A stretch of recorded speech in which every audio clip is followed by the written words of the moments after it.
குமரியில் பிரசித்தி பெற்ற சுசீந்திரம் தானுமாலையன் கோயிலில் தமிழ்நாடு ஆளுநர் ரவி குடும்பத்துடன் சுவாமி தரிசனம் மேற்கொண்டார். 2 நாள் சுற்றுப்பயணமாக குமரி மாவட்டத்திற்கு குடும்பத்துடன் தமிழக ஆளுநர் ரவி நேற்று வருகை தந்தார். இந்நிலையில் சுசீந்திரம் பகுதியில் அமைந்துள்ள சிவன், பிரம்மா, விஷ்ணு மும்மூர்த்திகளும் ஒரே கருவறையில் காட்சி தரும் பிரசித்தி பெற்ற தானுமாலையன் சுவாமி திருக்கோவிலில் தமிழக ஆளுநர் ரவி குடும்பத்தினருடன் சுவாமி தரிசனம் மேற்கொண்டார். கோவில் நிர்வாகம் சார்பில் அவருக்கு மகா கும்ப மரியாதை அளிக்கப்பட்டது. ஆளுநரின் வருகையை தொடர்ந்து பலத்த போலீஸ் பாதுகாப்பு போடப்பட்டிருந்தது. மதுரையில் பசும்பொன் முத்துராமலிங்க தேவரின் 118வது ஜெயந்தி மற்றும் 63வது குரு பூஜை விழாவை முன்னிட்டு மதுரை கோரிப்பாளையம் சந்திப்பில் உள்ள தேவர் சிலைக்கு பாமக, தவிக உள்ளிட்ட கட்சி சார்பில் மாலை அணிவித்து மரியாதை செலுத்தப்பட்டது. பாட்டாளி மக்கள் கட்சி சார்பில் ஜி.கே. மணி தலைமையில் மாலை அணிவித்து மரியாதை செலுத்தப்பட்டது. இதேபோன்று தமிழக வெற்றிக் கழகம் சார்பில் அதன் பொதுச் செயலாளர் பிசி ஆனந்த் தலைமையில் மாலை அணிவித்து மரியாதை செலுத்தப்பட்டது. அதனைத் தொடர்ந்து சசிகலா தலைமையில் பசும்பொன் முத்துராமலிங்க தேவர் சிலைக்கு மாலை அணிவித்து மரியாதை செலுத்தப்பட்டது. முத்துராமலிங்க தேவரின் ஜெயந்தி மற்றும் குரு பூஜையை ஒட்டி பசும்பொன்னில் உள்ள முத்துராமலிங்க தேவரின் நினைவிடத்தில் மரியாதை செலுத்துவதற்காக ஓபிஎஸ், செங்கோட்டையன் ஆகிய இருவரும் ஒரே காரில் பயணம் செய்தனர். அதிமுகவிலிருந்து பிரிந்து சென்றவர்களை ஒன்றிணைக்க வேண்டும் என்று செங்கோட்டையன் குரல் எழுப்பியதை அடுத்து செங்கோட்டையனை கட்சி பதவியிலிருந்து நீக்கி பழனிசாமி உத்தரவிட்டார். அதிமுக ஒன்றிணைப்பு குறித்த செங்கோட்டையனின் கருத்துக்கு சசிகலா, டிடிவி தினகரன், ஓ பன்னீர்செல்வம் ஆகியோர் ஆதரவு தெரிவித்திருந்தனர். இந்நிலையில் மதுரையிலிருந்து பசும்பொன்னுக்கு ஓ பன்னீர்செல்வத்துடன் ஒரே காரில் செங்கோட்டையன் பயணம் செய்துள்ள சம்பவம் அரசியல் வட்டாரத்தில் பரபரப்பை ஏற்படுத்தியுள்ளது. பசும்பொன் முத்துராமலிங்க தேவர் பிறந்த இடமான பசும்பொன்னில் ரூபாய் 3 கோடி மதிப்பீட்டில் அவரது பெயரில் திருமண மண்டபம் அமைக்கப்படும் என்று பசும்பொன் தேவர் நினைவிடத்தில் மரியாதை செலுத்திய பிறகு முதலமைச்சர் மு.க.ஸ்டாலின் அறிவித்துள்ளார். சுதந்திர போராட்ட வீரர் பசும்பொன் முத்துராமலிங்க தேவரின் 118வது பிறந்தநாள் மற்றும் 63வது குரு பூஜை விழாவை ஒட்டி பசும்பொன் கிராமத்தில் அமைந்துள்ள அவரது நினைவிடத்தில் முதலமைச்சர் ஸ்டாலின் மற்றும் அமைச்சர்கள் ஆகியோர் அவரது திருவுருவ சிலைக்கு மாலை அணிவித்து மலர் தூவி மரியாதை செலுத்தினர். தொடர்ந்து செய்தியாளர்களை சந்தித்த முதலமைச்சர் பசும்பொன் முத்துராமலிங்க தேவரின் நினைவிடத்தை 1969ஆம் ஆண்டு பார்வையிட்டு மணிமண்டபமாக உருவாக்கி கொடுத்தவர்தான் கலைஞர் என்று பெருமிதம் கொண்டதோடு முத்துராமலிங்க தேவரின் ஜெயந்தி விழாவை அரசு விழாவாக மாற்றியவர் கலைஞர் என்றும் கூறினார். மேலும் பசும்பொன் முத்துராமலிங்க தேவர் பிறந்த இடமான பசும்பொன்னில் ரூபாய் 3 கோடி மதிப்பீட்டில் அவரது பெயரில் திருமண மண்டபம் அமைக்கப்படும் என அறிவித்தார். 1974 மணிமண்டபமா உருவாக்கி கொடுத்தவர் முத்தமிழறிஞர் தலைவர் கலைஞர் அவர்கள். வெயில் மற்றும் மழையிலிருந்து பொதுமக்களை பாதுகாக்க பசும்பொன் திருமகனார் நினைவிடத்தில் 1,50,00,000 ரூபாய் செலவில் புதுசா அமைக்கப்பட்டிருக்கக்கூடிய தெய்வ திருமகனார் முத்துராமலிங்க தேவர் அரங்கத்தை கடந்த ஆண்டு நான் தான் திறந்து வச்சேன். புதுசா பசும்பொன்னில் ஒரு திருமண மண்டபம் அமைக்கணும்னு ஒரு கோரிக்கையை வந்து கொண்டிருக்கிறது. அந்த கோரிக்கை உடனடியாக ஏற்று 3 கோடி ரூபாய் மதிப்பீட்டில் தேவர் திருமகனார் பெயரில் திருமண மண்டபம் அமைக்கப்படும் என்று இந்த நேரத்தில் நான் உறுதியளிக்கிறேன். பசும்பொன் முத்துராமலிங்க தேவரின் 118வது பிறந்தநாள் மற்றும் 63வது குரு பூஜையொட்டி பசும்பொன் கிராமத்தில் உள்ள அவரது நினைவிடத்தில் அஞ்சலி செலுத்துவதற்காக துணை குடியரசுத் தலைவர் சி.பி. ராதாகிருஷ்ணன் வருகை புரிந்த நிலையில் மலர் தூவி மரியாதை செலுத்தினார்.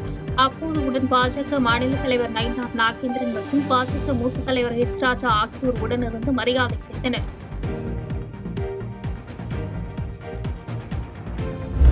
வைகை அணையிலிருந்து 58ஆம் கால்வாய் வழியாக பாசனத்திற்கு நீர் வெளியேறும் மதகுகளை தேனி பாராளுமன்ற உறுப்பினர் தங்க தமிழ்ச்செல்வன், மாவட்ட ஆட்சித்தலைவர் ரஞ்சித் சிங் ஆகியோர் திறந்து வைத்தனர்.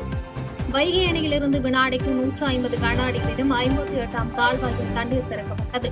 இந்நிகழ்வில் தேனி பாராளுமன்ற உறுப்பினர் தங்க தமிழ்ச்செல்வன், தேனி மாவட்ட ஆட்சித்தலைவர் ரஞ்சித் சிங், உசிலம்பட்டி சட்டமன்ற உறுப்பினர் ஐயப்பன் மற்றும் 58ஆம் கால்வாய் திட்ட விவசாயிகள் ஆகியோர் கலந்து கொண்டு மதகுகளில் தண்ணீரை திறந்து வைத்தனர்.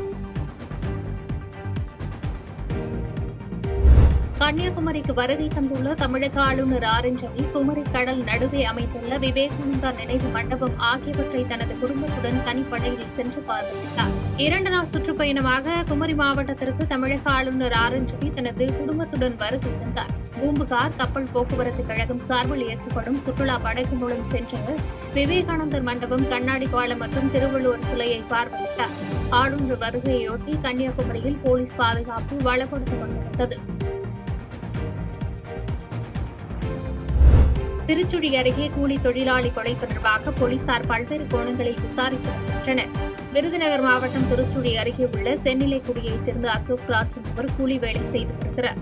இவருக்கு கடந்த 5 வருடங்களுக்கு முன்பு திருமணம் ஆன நிலையில் இவருக்கும் இவரது மனைவிக்கும் கருத்து வேறுபாடு காரணமாக விவாகரத்து நடைபெற்று தம்பதியர் இருவரும் பிரிந்த நிலையில் அசோக் ராஜ் தனிமையில் வாழ்ந்து வருவதாகவும் தினமும் மது பழக்கத்திற்கு ஆளாகி மதுபோதையில் இருந்து வந்ததாகவும் கூறப்படுகிறது. இந்நிலையில் சென்னிலைக்குடி நாடக மேடை அருகே அசோக் ராஜ் தலையில் கல்லை போட்டு கொலை செய்யப்பட்ட நிலையில் சடலமாக கிடந்துள்ளார். தகவலின் பேரில் அங்கு விரைந்த திருச்சுழி காவல் நிலைய போலீசார் அசோக் ராஜ் உடலை கைப்பற்றி பிரேத பரிசோதனைக்காக விருதுநகர் அரசு மருத்துவக் கல்லூரி மருத்துவமனைக்கு அனுப்பி வைத்தனர். மேலும் கொலை தொடர்பாக வழக்கு பதிவு செய்து முன்விரோதம் காரணமாக கொலை நடைபெற்றதா உள்ளிட்ட பல்வேறு கோணங்களில் விசாரணை நடத்தி வருவதோடு கொலை செய்த மர்ம நபர்களை தேடி வருகின்றனர். பக்ரைனில் நடைபெற்ற ஆசிய இளையோர் விளையாட்டுப் போட்டியில் கபடி பிரிவில் தங்கம் வென்ற கார்த்திகாவை நேரில் அழைத்து ரூபாய் 50,000 வழங்கி விசிக தலைவர் திருமாவளவன் வாழ்த்தினார்.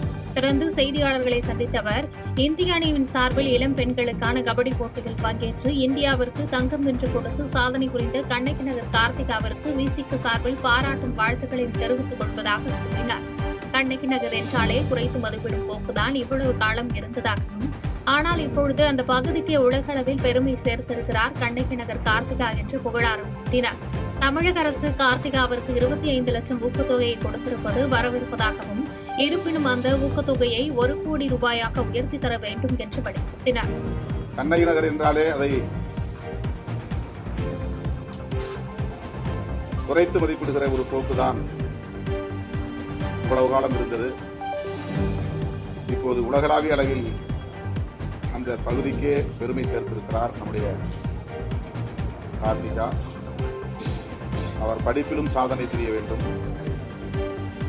தமிழ்நாடு அரசு கார்த்திகாவுக்கும் அபினேஷுக்கும் 25 லட்சம் ரூபாய் ஊக்கத்தொகை வழங்கி பாராட்டி சிறப்பித்திருப்பதை வரவேற்கிறோம். என்றாலும் இந்த ஊக்கத்தொகையை 1 கோடி ரூபாயாக உயர்த்தி தர வேண்டும் என்று ஏற்கனவே விடுதலை சிறுத்தைகள் கட்சியின் சார்பில் கோரிக்கை வைத்திருக்கிறோம்.